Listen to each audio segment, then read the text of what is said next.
Renungan Pagi, Yesus Nama di Atas Segala Nama oleh Ellen G. White, 30 Oktober 2024. Mari kita berdoa.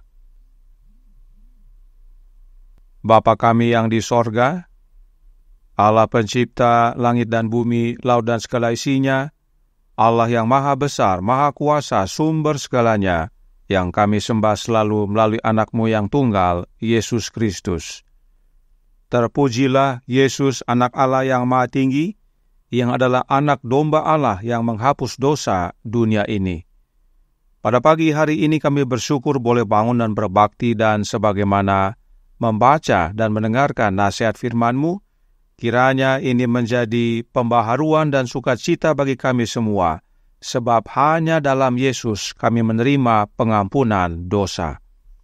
Beserta kami sepanjang perbaktian ini, kehendak-Mu yang jadi, ampun kami akan dosa dan salah, karena kami berdoa hanya dalam nama anak Allah yang tunggal, Yesus Kristus, yang adalah Tuhan dan Juru Selamat kami. Amin. Renungan hari ini akan dibacakan oleh Ibu Shower Kaviar. Kepada Ibu Shower, kami persilahkan. Selamat pagi saudara-saudara. Renungan kita pada hari ini tanggal 30 Oktober tahun 2024 berjudul Juru Selamat yang Mengampuni Dosa. Ayatnya terdapat dalam 1 Yohanes pasal 1 ayat 9. Jika kita mengaku dosa kita, maka Ia adalah setia dan adil, sehingga Ia akan mengampuni segala dosa kita dan menyucikan kita dari segala kejahatan. Allah tidak meninggalkan kita karena dosa-dosa kita. Kita mungkin melakukan kesalahan dan mendukakan Roh-Nya, tetapi ketika kita bertobat dan datang kepadanya dengan hati yang menyesal, Ia tidak akan menolak kita. Ada rintangan yang harus disingkirkan, perasaan yang salah telah dipelihara, dan ada kesombongan, rasa cukup, ketidaksabaran, dan persungutan. Semua ini memisahkan kita dari Allah. Dosa harus diakui, harus ada pekerjaan kasih karunia yang lebih dalam di dalam hati. Mereka yang merasa lemah dan putus asa dapat menjadi pria dan wanita Allah yang kuat dan melakukan pekerjaan yang mulia bagi Sang Guru.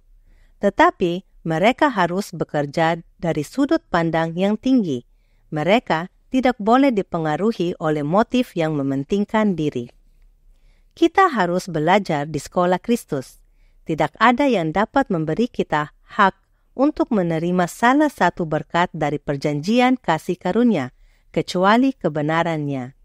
Kita telah lama menginginkan dan mencoba untuk memperoleh berkat-berkat ini, tetapi belum menerimanya karena kita telah menghargai gagasan bahwa kita dapat melakukan sesuatu untuk membuat diri kita layak menerimanya. Kita tidak berpaling dari diri kita sendiri, percaya bahwa Yesus adalah Juru Selamat yang hidup. Kita tidak boleh berpikir bahwa kasih karunia dan jasa kita sendiri akan menyelamatkan kita. Kasih karunia Kristus adalah satu-satunya harapan keselamatan kita. Melalui nabinya, Tuhan berjanji, baiklah orang fasik meninggalkan jalannya dan orang jahat meninggalkan rancangannya. Baiklah ia berbalik kepada Tuhan, maka Dia akan mengasihaninya, dan kepada Allah kita, sebab Ia akan memberi pengampunan dengan limpahnya. Yesaya 55 ayat 7. Kita harus percaya pada janji yang terbuka ini dan tidak menerima perasaan sebagai ganti iman. Ketika kita percaya kepada Allah sepenuhnya, ketika kita bergantung pada jasa Yesus sebagai Juru Selamat yang mengampuni dosa, kita akan menerima semua pertolongan yang dapat kita inginkan. Kita memandang diri sendiri, seolah-olah kita memiliki kuasa untuk menyelamatkan diri kita sendiri. Tetapi Yesus mati untuk kita karena kita tidak berdaya untuk melakukan ini. Di dalam Dialah harapan kita, pembenaran kita, kebenaran kita. Kita tidak boleh putus asa dan takut bahwa kita tidak memiliki juru selamat atau bahwa Dia tidak memiliki pikiran belas kasihan terhadap kita. Pada saat ini, Dia sedang melaksanakan pekerjaannya demi kita, mengundang kita untuk datang kepadanya dalam ketidakberdayaan kita dan diselamatkan.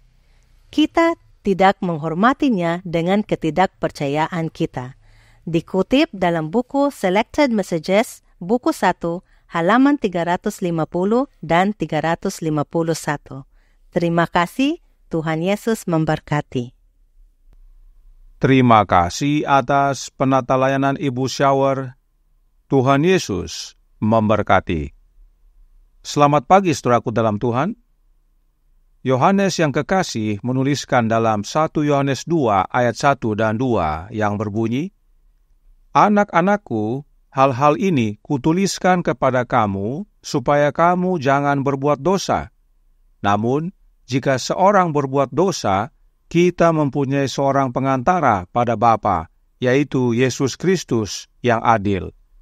Dan Ia adalah pendamaian untuk segala dosa kita, dan bukan untuk dosa kita saja, tetapi juga untuk dosa seluruh dunia." Dan tentang hal ini, Roh Nubuat berkata dalam The Acts of the Apostles, halaman 552, paragraf 1. Syarat-syarat untuk memperoleh belas kasihan dari Allah itu sederhana dan masuk akal. Tuhan tidak mengharuskan kita melakukan sesuatu yang berat untuk memperoleh pengampunan. Kita tidak perlu melakukan ziarah yang panjang dan melelahkan, atau melakukan penebusan dosa yang menyakitkan, untuk menyerahkan jiwa kita kepada Tuhan di sorga atau untuk menebus pelanggaran kita. Dia yang mengakuinya dan meninggalkannya dosanya akan disayangi. Lalu, apakah syarat dari Allah yang sederhana dan masuk akal itu? Selected Messages buku ketiga, halaman 191, paragraf 2. Ketika melalui pertobatan dan iman, kita menerima Kristus sebagai juru selamat kita, Tuhan mengampuni dosa-dosa kita dan membebaskan hukuman yang ditentukan untuk pelanggaran hukum. Orang berdosa kemudian berdiri di hadapan Allah sebagai orang yang benar. Dia disukai oleh sorga dan melalui Roh memiliki persekutuan dengan Bapa dan Anak. Tuhan mengampuni dosa-dosa kita saat kita menerima Kristus sebagai juru selamat kita. Dan tidak hanya pengampunan, tetapi juga dibebaskan dari hukuman yang seharusnya menjadi bagian kita.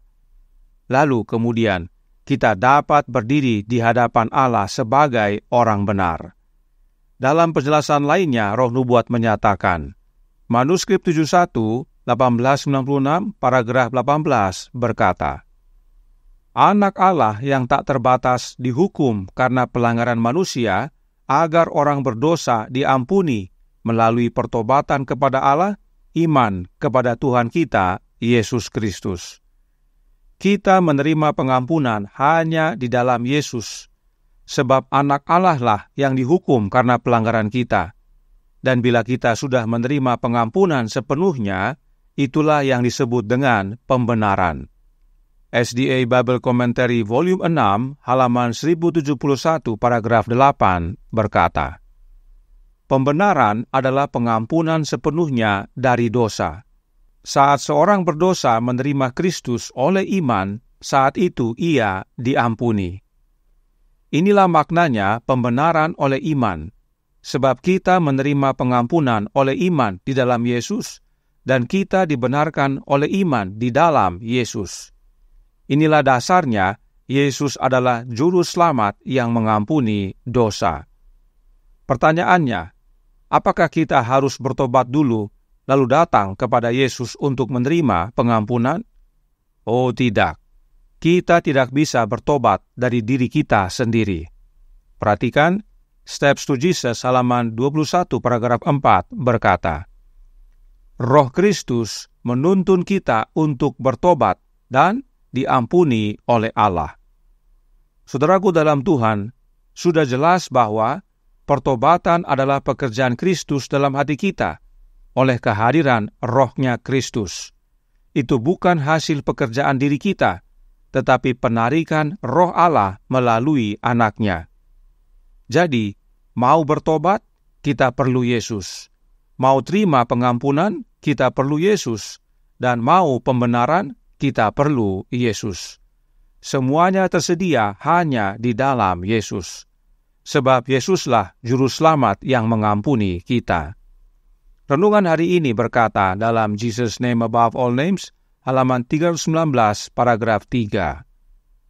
Ketika kita percaya kepada Allah sepenuhnya, ketika kita bergantung pada jasa Yesus sebagai Juru Selamat yang mengampuni dosa, kita akan menerima semua pertolongan yang dapat kita inginkan. Semua pertolongan hanya dalam Yesus. Pertobatan, pengampunan, pembenaran hanya di dalam Yesus. Itu sebabnya renungan hari ini juga berkata, di dalam Dialah harapan kita, pembenaran kita, kebenaran kita. Karenanya, percayalah. Sekarang, setelah ditarik untuk bertobat, menerima pengampunan dan pembenaran, bagaimana caranya agar tidak berbuat dosa lagi?